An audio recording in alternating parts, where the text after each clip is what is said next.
ബലാത്സംഗ കേസിൽ രാഹുൽ മാങ്കൂട്ടത്തിൽ ഒളിവിൽ തുടരുമ്പോഴും പരാതിക്കാരിയുടെ മൊഴിയിലെ ഞെട്ടിപ്പിക്കുന്ന വിവരങ്ങൾ പുറത്തുവരുന്നു.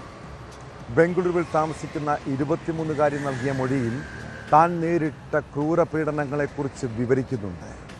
രാഹുൽ മാങ്കൂട്ടത്തിൽ വീട്ടിൽ വന്ന് ബഹളമുണ്ടാക്കിയെന്നും രാഹുലിൻ്റെ സുഹൃത്ത് ഫെനി നൈനാനെ ഭയമെന്നുമാണ് മൊഴി.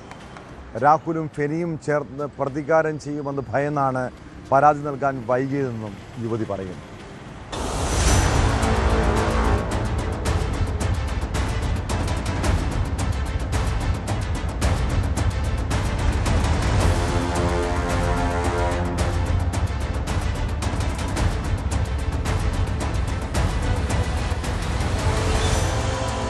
രാഹുൽ മാങ്കൂട്ടത്തിലിനെ കൂടുതൽ കുരുക്കിലാക്കുന്ന മൊഴിയാണ് യുവതി അന്വേഷണ സംഘത്തിന് നൽകിയിട്ടുള്ളത്.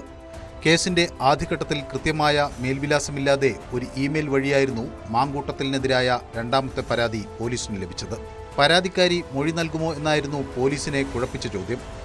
ആശയക്കുഴപ്പങ്ങൾക്കിടയിൽ തിങ്കളാഴ്ച പോലീസ് ബംഗളൂരുവിലെ യുവതിയുടെ മൊഴി രേഖപ്പെടുത്തി. പ്രത്യേക സംഘത്തെ നേരിട്ട് കണ്ട് യുവതി മൊഴി നൽകുകയായിരുന്നു. അതീവ രഹസ്യമായി അതിജീവിതയുടെ വൈദ്യപരിശോധനയും പോലീസ് പൂർത്തിയാക്കിയിട്ടുണ്ട്.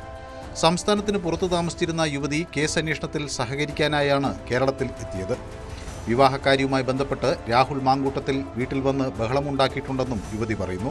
യുവതിയുടെ പരാതിയിൽ പറയുന്നതനുസരിച്ച് വിവാഹം കഴിക്കാം എന്ന വാഗ്ദാനം നൽകിയാണ് രാഹുൽ മാങ്കൂട്ടത്തിൽ യുവതിയുമായി അടുപ്പത്തിലായത്. അതിന്റെ മറവിലാണ് ബലാത്സംഗം നടത്തിയത്.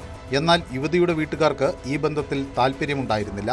യൂത്ത് കോൺഗ്രസ് സംസ്ഥാന പ്രസിഡന്റായ ശേഷവും രാഹുൽ യുവതിയുടെ വീട്ടിൽ വിവാഹാലോചനയുമായി എത്തിയിരുന്നു. എന്നാൽ പിന്നീട് ഈ നിലപാടിൽ മാറ്റം വരികയും വിവാഹക്കാര്യത്തിൽ നിന്ന് രാഹുൽ മാക്കൂട്ടത്തിൽ പിന്നോട്ട് പോവുകയായിരുന്നു എന്നുമാണ് യുവതിയുടെ മൊഴി. ഇതിനെ എതിർത്തതോടെ രാഹുൽ മാക്കൂട്ടത്തിൽ യുവതിയുടെ വീട്ടിലെത്തുകയും അവരെ വിവാഹം കഴിക്കാൻ താൽപ്പര്യമില്ല എന്ന് പറഞ്ഞ് ബഹളമുണ്ടാക്കുകയും ചെയ്തതായി യുവതി പറയുന്നു.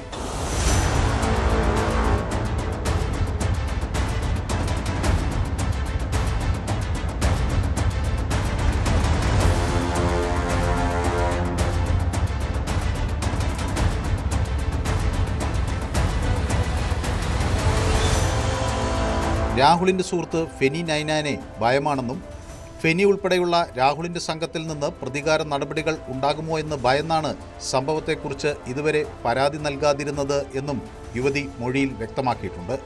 രാഹുൽ മാക്കൂട്ടത്തിനെതിരായ ആദ്യ പരാതി ഉയർന്നു വന്നതോടെയാണ് തനിക്കും അതിനുള്ള ധൈര്യം ലഭിച്ചതെന്നും യുവതി പറയുന്നു.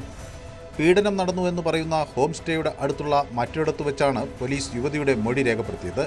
എന്നാൽ ഇതുവരെ പോലീസ് ഹോം സ്റ്റേയിൽ പരിശോധന നടത്തിയിട്ടില്ല. അടുത്ത ദിവസങ്ങളിൽ അതുണ്ടായേക്കും.